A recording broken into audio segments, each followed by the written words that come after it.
Hello students, today I am going to explain you our new unit, our environment, and the topic is natural resources. The resources available on the earth and the energy from the sun are necessary to meet the basic requirements of all life forms on the earth. As we all know that natural resources are the resources which naturally occur in the nature and which are very much benefited for the life on earth like soil, water, air, sunlight.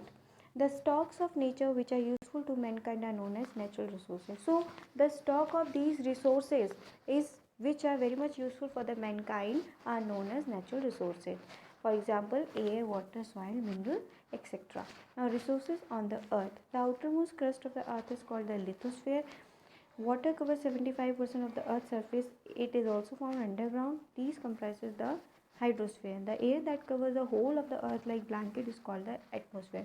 So we can say that these resources exist in these three parts in our earth: lithosphere, hydrosphere and atmosphere. Lithosphere means outermost crust of the earth, or we can say land. Hydrosphere means water and atmosphere means air. Now biosphere.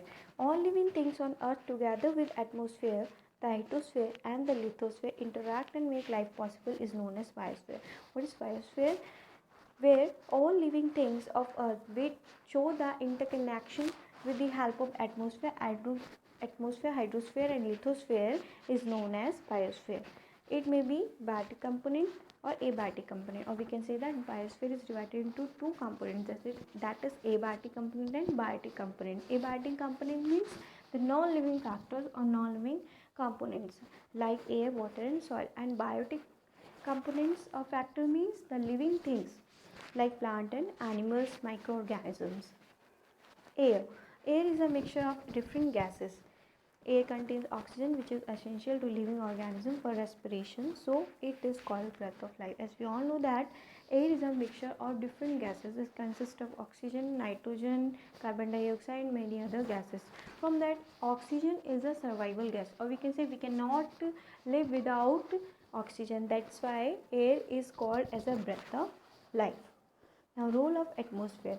Air is a bad conductor of heat. It does not allow heat to pass through. It keeps the average temperature. It keeps that average temperature earth constant during the day and even during the course of the whole year. So, atmosphere plays a very important role in human beings' life, animals' life. How? It is a bad conductor. It does not allow heat to pass through. That's why it make a balance of temperature also in our earth. Prevents the sudden increase in temperature during daytime and during the night. It slows down the escape of heat into outer space. It also prevents a sudden increment in the temperature during the daytime and during the night time. And it also don't let the heat escape into the outer space, or we can say it slow down its speed. Example, at moon there is no atmosphere and so the temperature varies from 190 degrees Celsius to 110 degrees Celsius. As to make it more clear that moon does not have any atmosphere, so their temperature varies from 190 degrees Celsius to 110 degrees Celsius. The movement of air, winds. As we all know that what is winds? The moving air is known as wind. During the day, the direction of wind is from sea to land. This is because the air above the land gets heated faster and start rising. We all have heard about sea breeze and land breeze.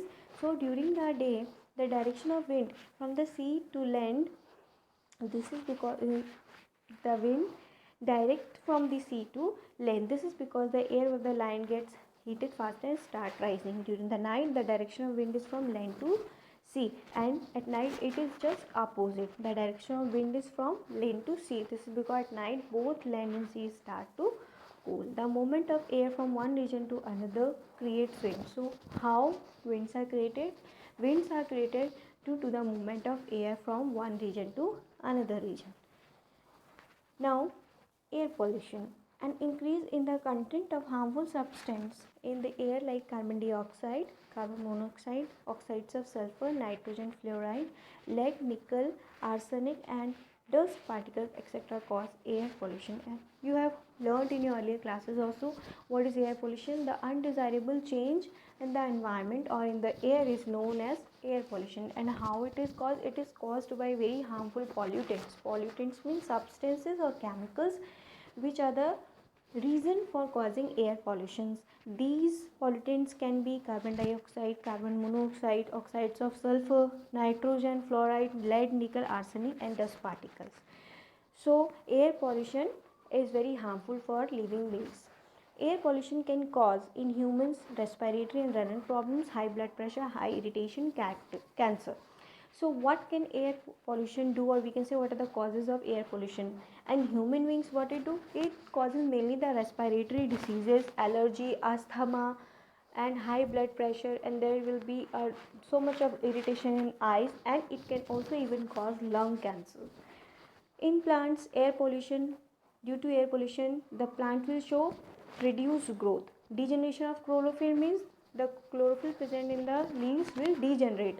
Mottling, patches, spots of color the leaves, and what will happen? The fresh green color of the leaf will disappear, and there the leaf will show the patches like structure.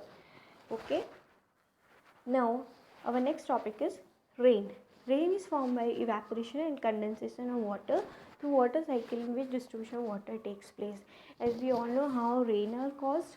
Rain is caused due to the water cycle. And what is the process of water cycle? What happens? The water evaporate from the water bodies, and these water vapors rise up in the atmosphere and combines and condense into the formation of clouds. When these clouds becomes heavy, they fall down as rain.